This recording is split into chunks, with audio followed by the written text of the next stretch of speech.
ሰላም ሰላም ቤተሰቦች እንዴት ናችሁልኝ? እኔ ያለው ፈጣሪ የተመሰገነው። በያላችሁበት ሰላማችሁ ብዝት ትርፍርፍ ይበልልኝ። ለዚህ ቤት አዲስ የሆናችሁ ሰብስክራይብ፣ ሼር፣ ላይክ የመደወል ምልክቱን እየነካችሁ ቤተሰብ እንድትሆኑ በትህትና ጠይቃችኋለሁ። የኔ ውድ ቤተሰቦች ርብቃ ክፍል 11 ላይ እንግዲህ ርብቃና አቤል አንድ ላይ ያድራል። አንድ ላይ ያደረው ግን አቤል ፈልጎ ሳይሆን በስካር መንፈስ ሆኖ ነበረ ወደ ቤት የገባውና ከመቲ ጋር ተጣልቶ መቲ ከሌላ ሰው ጋር እንደማገጠችበት ወይም ደግሞ ከሌላ ሰው ጋር እንደሆነች ሚስቴ ብሎ ነበር እየጻፈላት ማለት ነው። አዩ አጎቴ ነው ብላ ስትነግረው እኔ ጋር ስትሆኚ አጎትሽ ነው፣ ቤት ስትገቢ ባልሽ ነው፣ አንቺ ማትረቢው ባለጌ ብሎ በጥፊ ነበረ አጋጭታት ካጠገቧ የሄደው ማለት ነው። እግሩ ስር ወድቃ ይቅርታ ልትጠይቀውም ወይም ደግሞ ልትለምነው ሞክራ ነበረ መቲ ማለት ነው።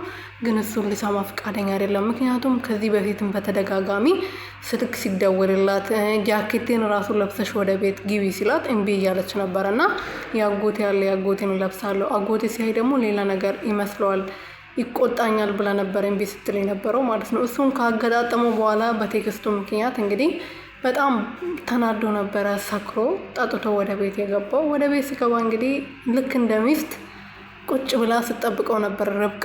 እሱ ሳይመጣ አልተኛም፣ እሱ ሳይመጣ ምግብ አልበላም ብላ ነበር። እሷ ደግሞ ታፈቅረዋለች። በሱ ምክንያት ነው እዛ ቤት ሰራተኛ ሆና የገባችው። ሰራተኛ አይና ገብታ በገባችበት ሰዓት ደግሞ የአቤሎ እናት እዚህ አልነበረችም እና ከሌላ ቦታ ነበር የመጣችው። ልክ ወደ ቤት ስትገባ እሷን ስላየቻት ሚስቱ መስላ ነበር እና ሚስት ናት ብላ ስትጠይቀው በጣም ስለወደደቻት ልክ እንደ ሚስት ነበር ወይም ደግሞ እንደ ምራት ነበር ስታየት የነበረው እና እናቴን እንዳይከፋት እናቴ በዚህ ሰዓት ይህ ሁሉ ቆይታ መጣ ልትከፋብኝ አይገባም ብሎ ስላሰበ አዎ ሚስቴ ናት ብሎ ነበረ እየመለሱት ማለት ነው። እና እንደዛ ሆኖ ከወሰደችው በኋላ እንግዲህ ርብቃዬ ቤት ውስጥ በጣም ተወዳለች። አቤል ብቻ ነው የሚጠላት ማለት ነው። አቤል ብቻ ነው እንደ ሰራተኛ የሚያያት፣ ሚስቱ አርጎ የሚቆጥረው እናትየው ጋር ሲሆን ብቻ ነው ማለት ነው።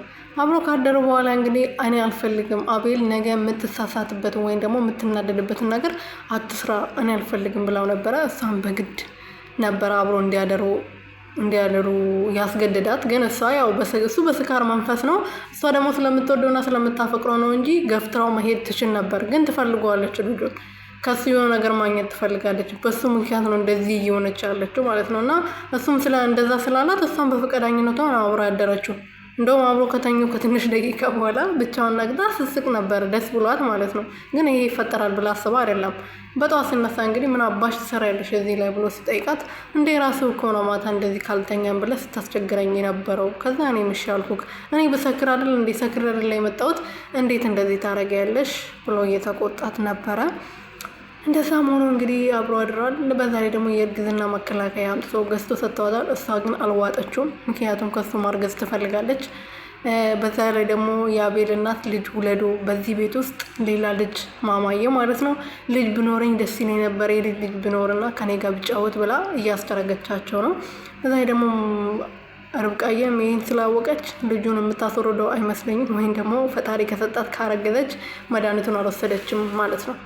መቲና አዩ ተጣልቷል። የተጣሉበት ምክንያት ደግሞ ከአቤሎ ጋር እንደተጣላ ከአብሮ ከሆኑ ወይም ደግሞ ብዙ ነገር ካረጉ በኋላ ትናንት አቤልን አግኝቼው ነበር ብላ ስትነግረው እና እንዴት ነበር ብላ ሲጠይቃት ተጣልተናል፣ ቴክስቱን አይቶ አጠገቤ እንዳትደርሺ ብሎ በጥፊ አጋጭቶኝ ነው የሄደው ብላ ስትነግረው እንግዲህ ከዚህ በኋላ እኔ እና አንቺ አንገናኝም፣ የቤቱ ካርታ ወይም ደግሞ ወረቀቱ ሳናገኘው እኔ እና አንቺ ግንኙነት ባዶ ነው ብሎ መልሰውላታል። ሰው በሰው ንብረት ለመኖር ደፋ ቀና ይላል።